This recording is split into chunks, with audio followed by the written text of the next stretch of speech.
오늘 말씀을 통해서 후회 주시고 꾸짖지 아니하시는 하나님께 구하라, 이 말씀의 제목으로 함께 은혜를 나누도록 하겠습니다. 우리가 지난주에 이제 말씀을 이제 1장 이제 앞에 본 1절부터 4절까지 말씀을 나누는데요. 이것을 통해서 우리가 어떤 내용을 나눴냐면 시련을 만날 때 온전히 기쁘게 여기라, 이렇게 돼 있어요. 그렇죠? 시련을 만날 때 온전히 기쁘게 여기라. 그리고 이 시련을 만날 때 기쁘게 여기는 것 자체, 이것 자체가 이 믿음의 시련이다, 믿음의 테스트다, 이렇게 이제 말씀을 드렸어요. 그래서 이 믿음의 시련을 통과할 때마다 무엇이 만들어진다고요? 인내가 만들어진다, 이렇게 됐어요. 인내가 만들어진다. 자, 그러면 이 인내를 통해서 그럼 우리는 어떻게 되는가? 세 번째 보니까 인내를 사용하여 부족함이 없는 성숙한 그리스도인으로 살아갈 수 있다라는 거예요. 우리가 지난주 살펴봤던 내용이 이겁니다. 그렇기 때문에 시련을 만났을 때 온전히 기쁘게 여기라. 그럼 인내가 만들어지고 그다음에 그것을 통해서 성숙한 그리스도인으로 살아갈 수 있다, 이렇게 말씀합니다. 그래서 우리가 이제 지난 시간에 이 말씀을 통해서 이 성숙함으로 나아가는 원리에 대해서 우리가 말씀을 본 거예요. 성숙함으로 나갈 수 있는 원리, 어떻게 하면 성숙함으로 나갈 수 있는가, 원리인데 오늘 말씀을 통해서는 이 성숙함으로 나갈 수 있는 방법에 대해서 함께 말씀을 살펴보려고 합니다. 그래서 두 가지를 살펴볼 건데요. 네, 한번 볼까요? 첫 번째, 시작. 시련 속에서 성숙함으로 나아가려면 하나님께 지혜를 구해야 합니다. 하나님께 무엇을 구해야 된다고요? 지혜를 구해야 된다고요. 그래서 지난주에 살펴봤던 지난주에 살펴봤던 내용을 제가 간단히 말씀드렸는데, 이게 공식이 이런 겁니다. 그래서 시련을 기쁘게 여기면 무엇이 만들어진다고요?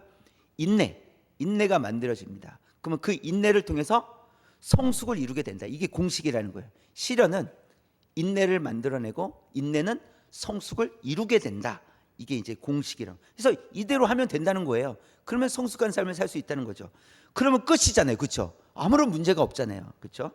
사람은 어떤 일에 문제가 있다는 것을 알게 되면 그 문제를 생각하면서 우리는 어떤 생각을 합니까? 그 문제를 어떻게 해결하지? 이런 생각을 하잖아요. 어떻게 해결하지? 그렇죠? 그래서 그 문제를 이제 해결해야 되겠다라는 마음을 먹지만 그 문제가 생각한다고 해서 다 해결되는 것은 또 아니라는 거예요. 그렇죠? 그래서 문제가 무엇입니까? 파악은 돼요. 문제를 알게는 됐어요. 알게 되었어요. 알고는 있는데 그 문제를 해결할 방법이 없는 게 문제라는 거죠. 그렇죠?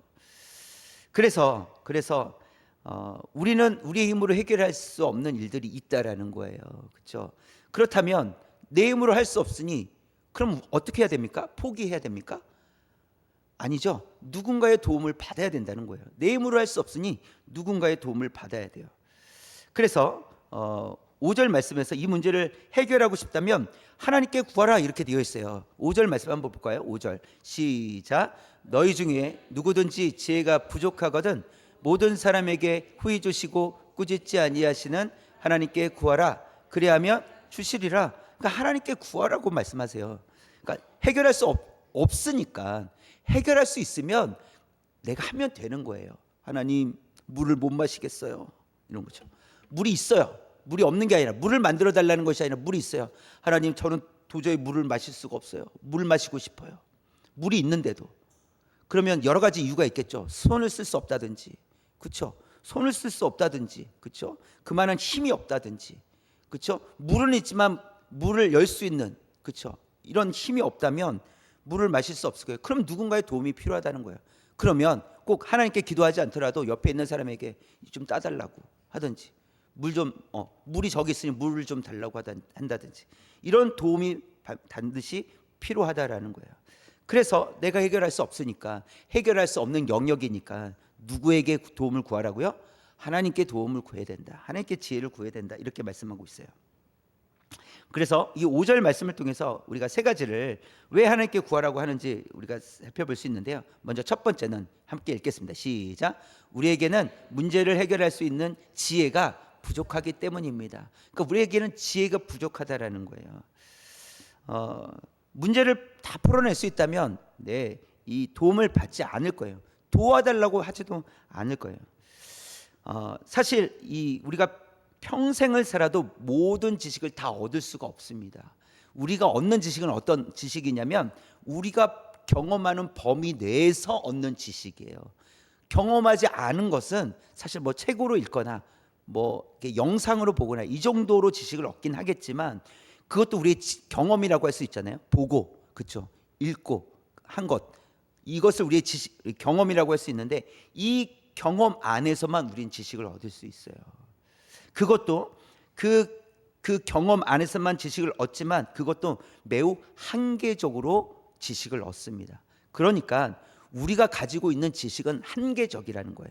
우리가 가지고 있는 지식은 다 해결할 수 있는 지식이 아니라는 것이죠. 여러분, 한 나라를 다스렸던 왕들도, 그렇게 힘 있는 왕들도 자신의 지식으로만 나라를 다스릴 수 없으니 아래에 누굴 둡니까? 책사가 있어요. 책사. 그러니까 지혜가 있는 사람들을 책사로 둡니다. 그래서 전략을 짜고 그들에게 묻고 듣고 고민하고 결정해요. 그냥 내 마음대로 하지 않고 어떻게 생각하느냐고 물어요. 너는 어떻게 생각하느냐? 2번 어떻게 생각하냐? 3번 너는 어떻게 생각하느냐? 들어보고 그 다음에 고민합니다. 그리고 가장 지혜로운 것을 선택하죠. 왕들도 그랬다라는 거예요. 왕이라고 해서 모든 지식을 갖고 있지 않기 때문에 그래요. 그래서 여러 가지 지식이 필요하죠. 도움이 필요하다는 것입니다. 그래서 도움을 필요로 하는 이유는 해결하지 못해서, 그렇죠? 그리고 또 한 가지는 더 좋은 방법을 찾기 위해서 우리가 도움을 요구한다는 거예요. 뻔히 내가 할 수 있는 방법이 있음에도 불구하고 내가 누군가에게 한 번 더 묻는다면 혹시나 더 좋은 방법이 있을 수 있으니까, 나도 방법은 알고 있는데 더 좋은 방법이 있다면 누군가에게 도움을 요청하면 좋잖아요. 그러니까 그런 이유 때문에 도움을 필요로 한다는 것이죠. 특별히 야고보서에서 말하는 실현, 이 실현이란 성도의 성수가 관련이 됐어요. 아까 제가 이제 그 원리를 이야기하면서 실현을 통해서 무엇이 만들어진다고요? 인내가 만들어지고 인내를 통해서 성숙이 이루어지게 된다라고 했어요. 그러니까 실현은 곧 성숙과 연결이 된다는 거예요. 그렇죠? 근데 우리가 일반적으로 생각을 해보세요. 실현이 어떻게 성숙하고 연결이 돼? 라고 말할 수 있잖아요. 우리는 그렇게 생각할 수 있잖아요. 자, 그 말은 실현을 당할 때 온전히 기쁘게 여기는 것 자체가 하나님의 지혜라는 거예요. 하나님의 방법이라는 거예요. 그래서 우리가 실현을 당할 때 정말 이것으로 인해서 내가 성숙해질 수 있을까? 이런 의심이 든다면, 그리고 앞이 보이지 않는다면 어떻게 하면 되는 거예요? 실현을 기쁘게 여기는 것을 통해서 성숙하게 하실 거라는 이 하나님의 약속의 말씀이 있잖아요. 그러니까 하나님께 묻는 거예요. 왜냐하면 이것이 하나님의 방법이기 때문에, 이것이 하나님의 지혜이기 때문에, 하나님 어떻게 해야 될까요? 이런 실현이 있을 때 제가 할 수 있는 것이 무엇일까요? 라고 하나님께 물을 때, 하나님께 기도할 때 하나님께서 가장 좋은 길로 우리를 인도해 주실 줄 믿습니다.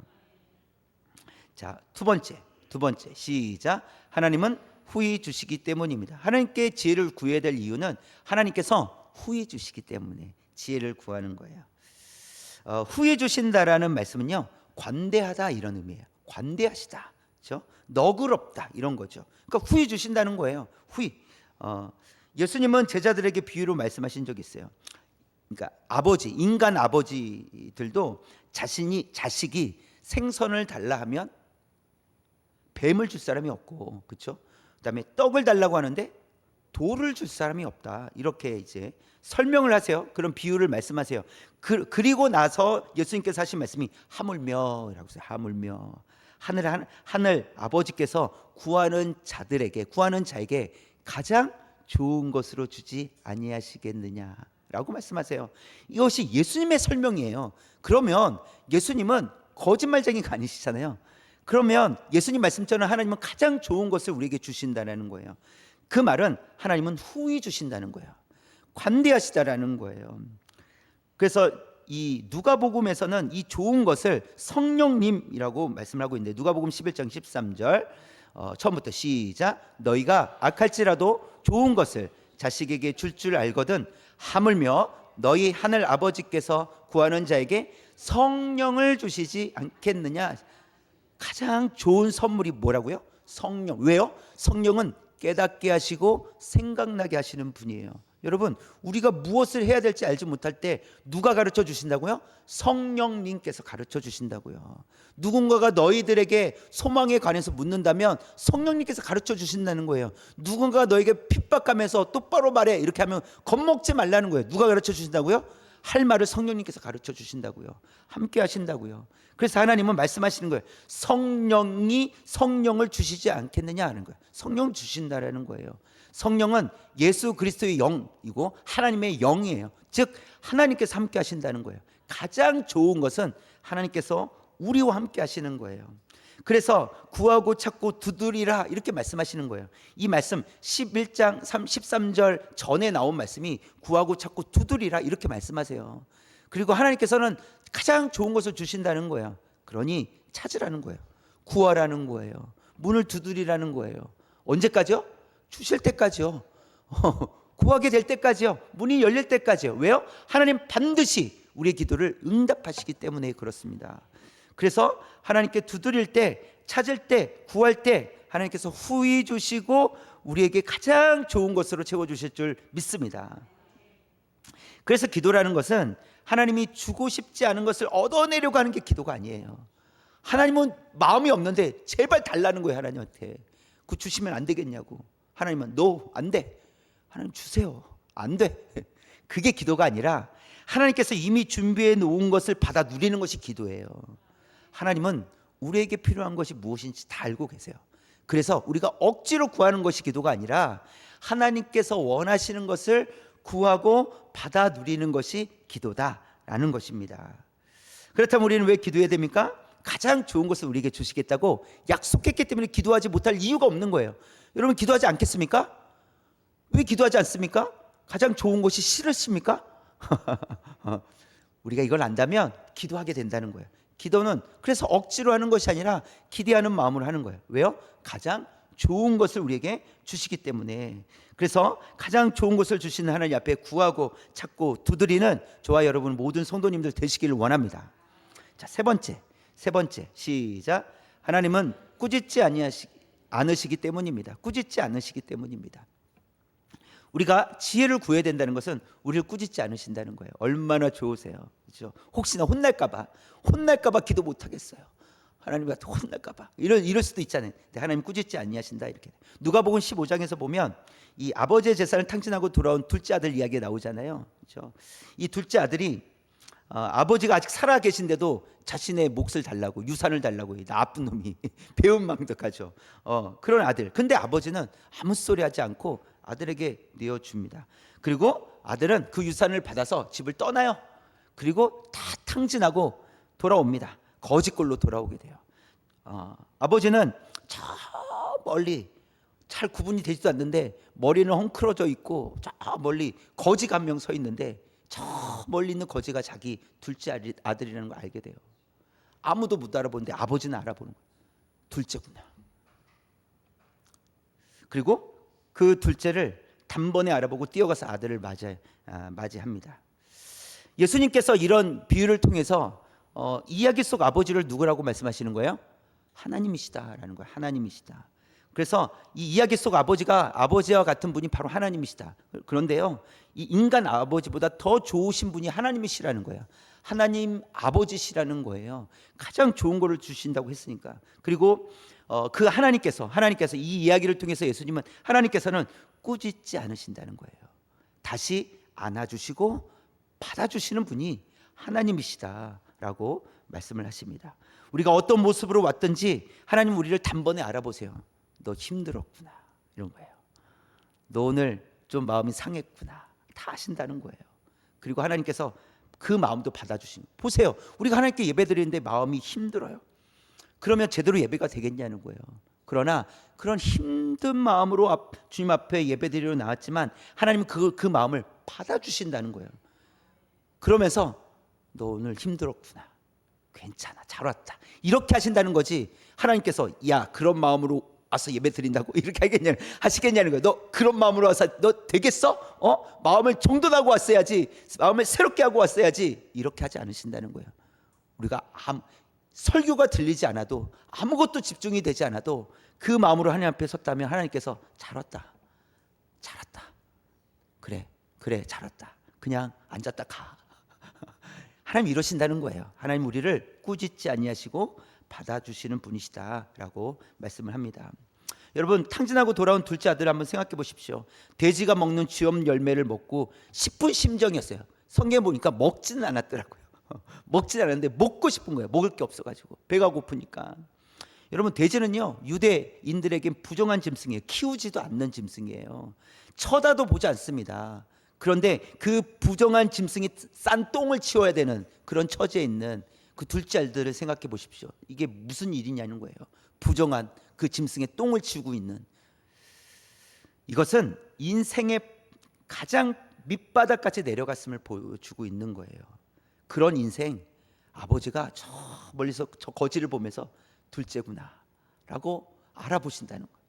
하나님은 우리가 어떤 상황에 있든지 우리를 자녀 삼아 주셨다면 알아보신다는 거예요. 우리의 마음을 아시고 우리의 처지를 아시고 우리를 받아주신다는 거예요. 그러니 우리가 갈 곳은 어디예요? 하나님 앞이죠. 아버지께로 가야죠. 아버지가 제일 잘 아시니까. 형도 쳐다도 안 봤지. 저런 나쁜 XX 막 이러면서 동생을 비난했을 거 아닙니까? 그리고 성경에서도 그런 아버지, 동생을 맞이한 아버지를 오히려 실망했다고, 아버지 밉다고 하는 첫째 모습을 볼 때 그 둘째가 얼마나 원망스럽고 저희가 왜 왔나 이랬을 거 아니에요. 그렇죠? 그러나 아버지는 달랐다는 거죠. 아버지는 받아주셨다는 거예요. 받아주셨어요. 그것처럼 하나님은 꾸짖지 않으신다는 거예요. 꾸짖지 않으신다는 거예요. 그래서 꾸짖지 아니하시는 하나님 앞에 나아가서 기도하라는 거예요. 자, 그래서 그러면 하나님 어떻게 하실까? 5절에서 우리가 5절에서 맨 마지막, 그리하면 시작, 그리하면 주시리라. 하나님께 구하면 주시겠다고 하는 거예요. 자, 이것을 우리가 아까 누가복음 11장 13절에 읽었던 이 붉은 글씨 다시 한번 시작. 하물며 너희 하늘 아버지께서 구하는 자에게 성령을 주시지 않겠느냐 하시니라. 그러니까 하나님이 가장 좋은 걸 주신다는 거예요. 그 둘째 아들 돌아왔을 때 어떻게 했어요? 잔치를 벌였잖아요.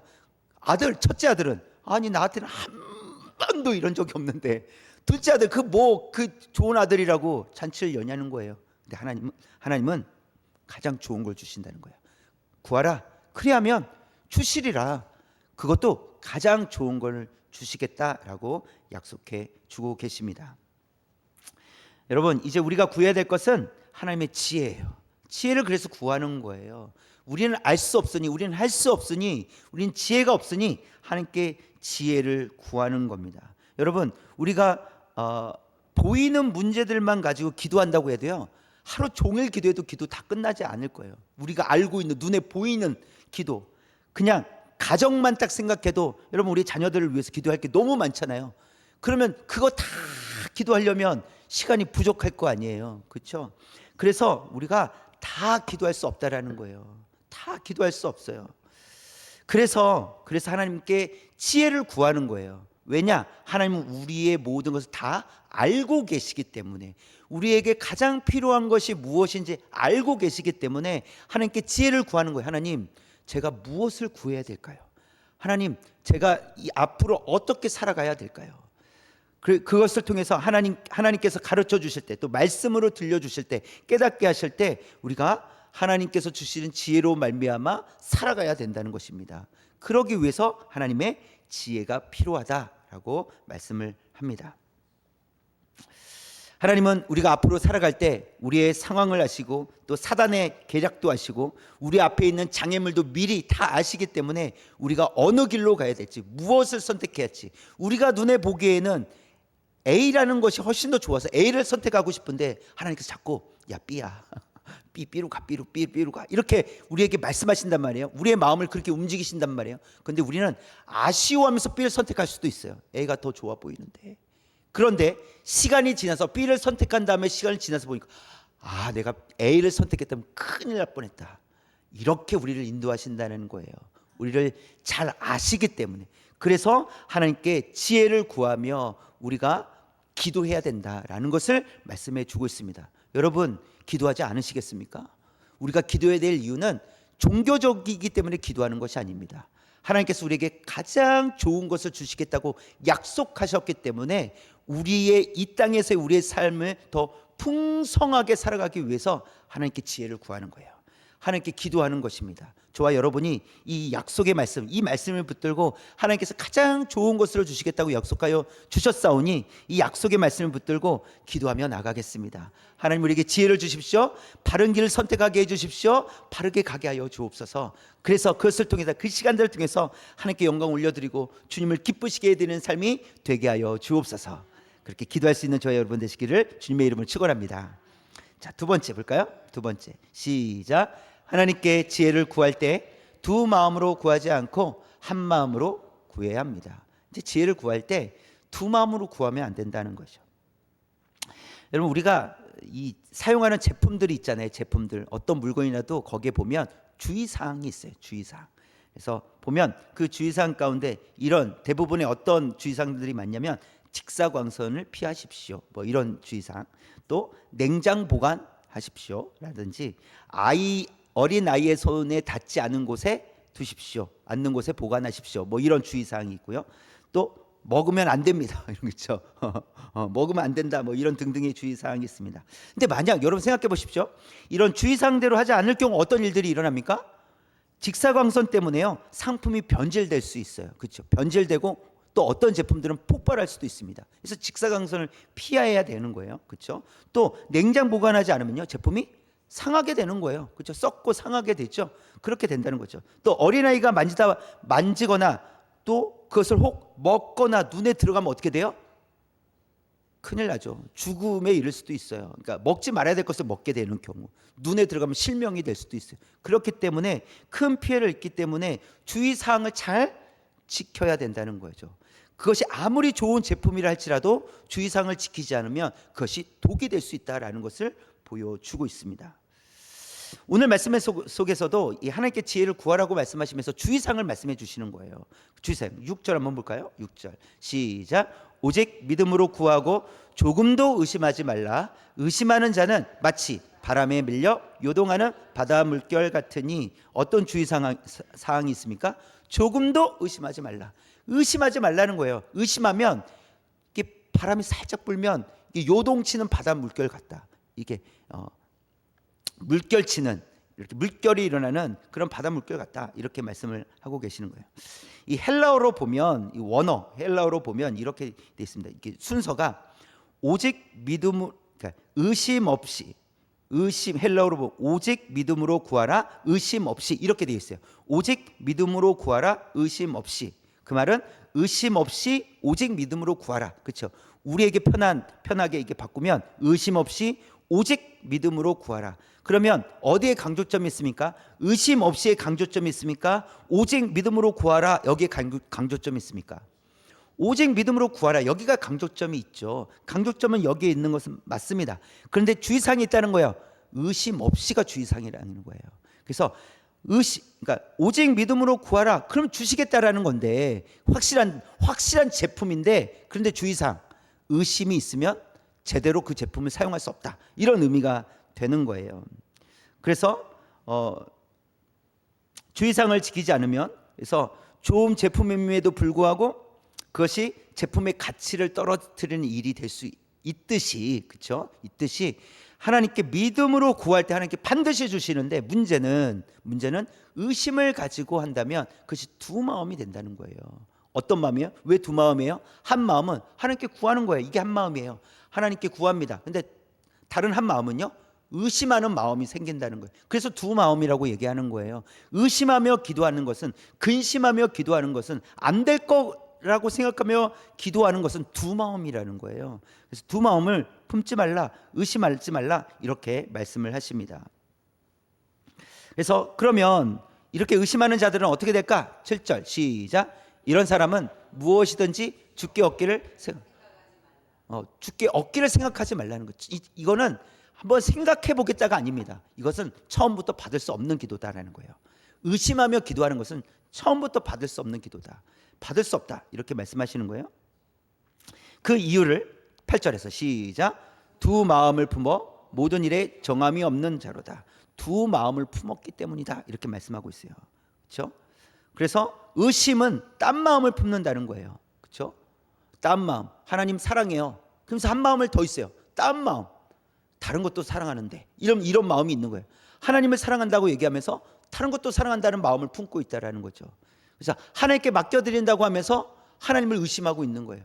하나님께 맡겨드린다고 하면서 온전히 신뢰가 안 되는 거예요. 이게 딴 마음을 품는 거죠. 이 두 마음을 품었기 때문이다. 그래서 정함이 없다 이렇게 말씀하고 있어요. 야고보서에 보면 이 두 마음에 대한 이야기를 많이 이야기를 하고 있는데, 대표적으로 보면 야고보서 1장 22절 시작. 너희는 말씀을 행하는 자가 되고 듣기만 하여 자신을 속이는 자가 되지 말라. 그랬어요. 이것은 듣기만 하고 행하지 않는다는 거예요.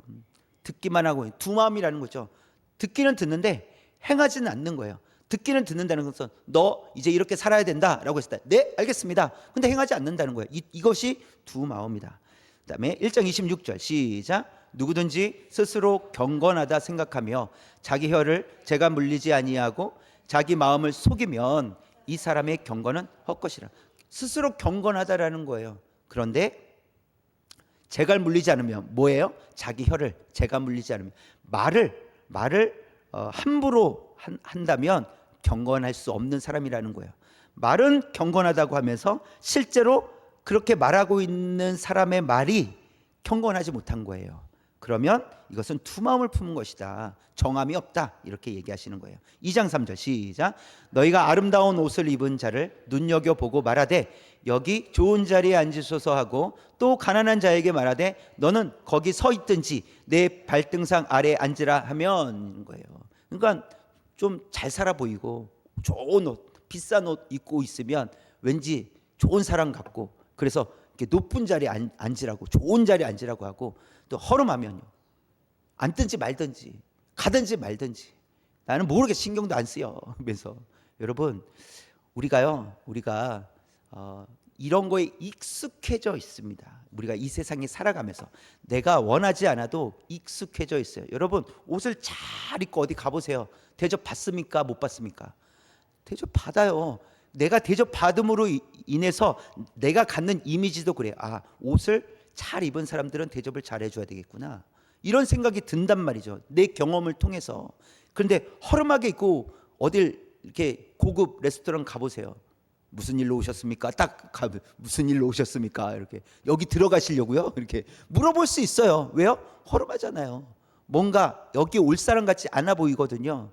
그것이 우리의 몸에도 배어 있을 때가 있습니다. 그래서 우리가 다른 사람을 볼 때 좀 허름해 보이면 뭐 그렇게 좋은 사람이 아닌 것 같다, 나랑 관계를 맺을 필요가 없는 사람인 것 같다라고 우리가 생각할 수 있다라는 거예요. 그런데 이런 것도 두 마음을 품었다라는 거예요.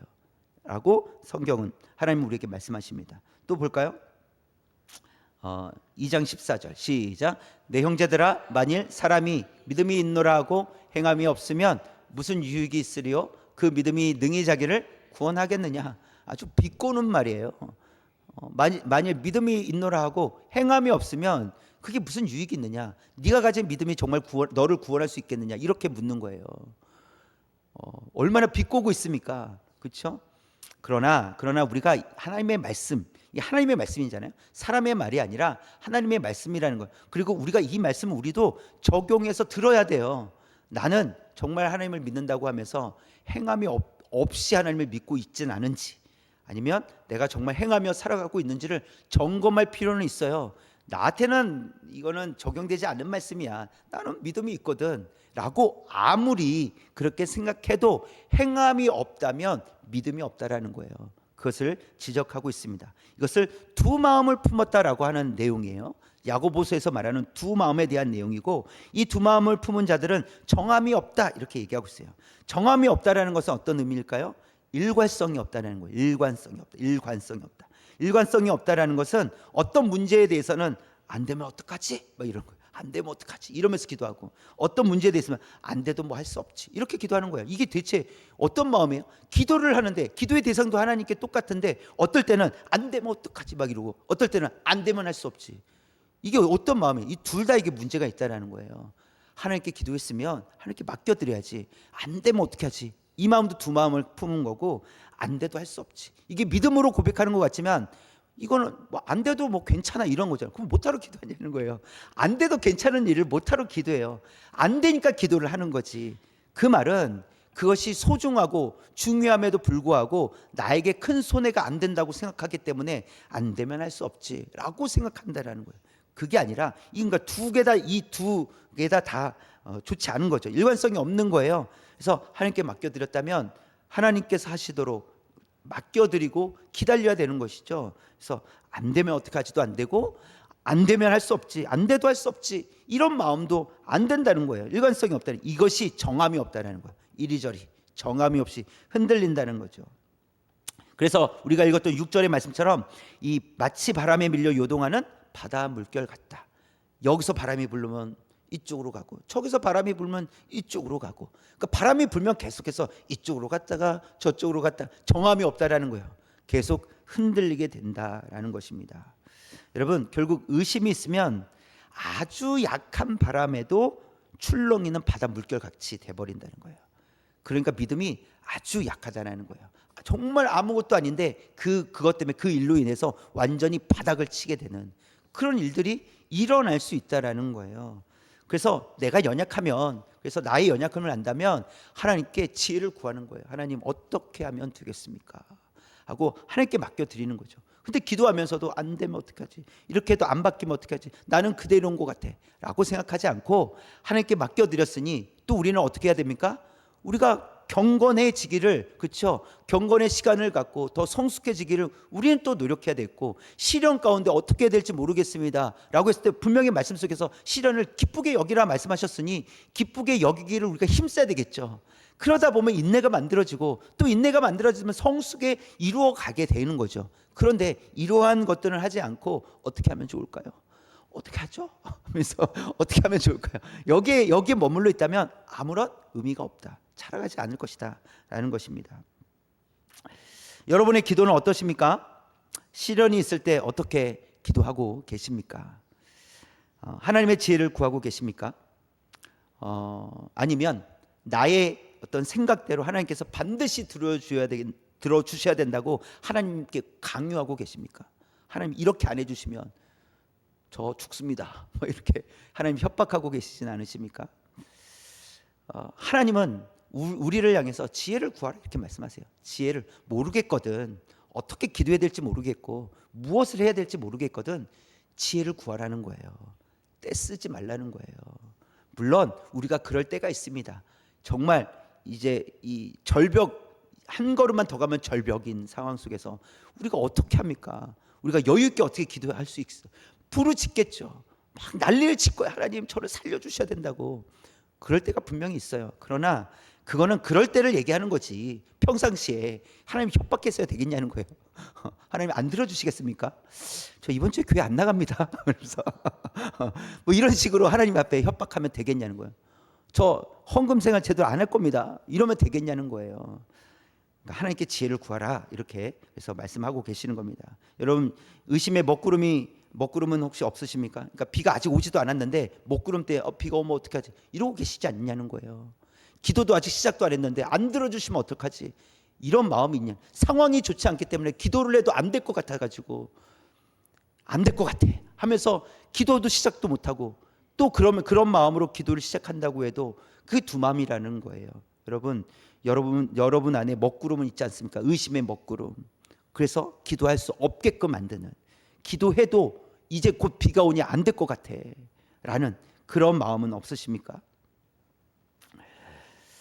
그러나 하나님 말씀하십니다. 주의사항을 잘 지키라는 거예요. 의심하지 말라는 거예요. 두 마음을 품지 말라는 거예요. 그러면 된다는 거예요. 하나님께 맡겨드리면 된다라고 하십니다. 이거 하나님께서 약속하시는 거예요. 그냥 우리가 우긴다고 되는 것이 아니라 이것은 하나님께서 우리에게 지금 말씀해주고 계시는 거예요. 의심하지 말라, 두 마음을 품지 말라, 그리고 구하라, 그러면 준다, 가장 좋은 것을 주겠다, 해봐라, 이것이 해봐라. 그러면 주겠다라고 하나님께서 약속하십니다. 오늘도 저와 여러분이 이 약속의 말씀을 붙들고 우리는 지혜가 부족합니다. 그러니까 후회 주시고 꾸짖지 아니하시는, 우린 지혜가 부족하기 때문에 하나님께 지혜를 구하며 나아가야 되겠습니다. 또한 우리가 기도할 때 의심하는 것이 얼마나 우리가 우리의 스스로 기도를 막는 일인 줄 알고 우리가 의심하지 않고 하나님께, 하나님을 신뢰하고 온전히 맡겨드리며 기도할 수 있는 저와 여러분 되시기를 주님의 이름으로 축원합니다.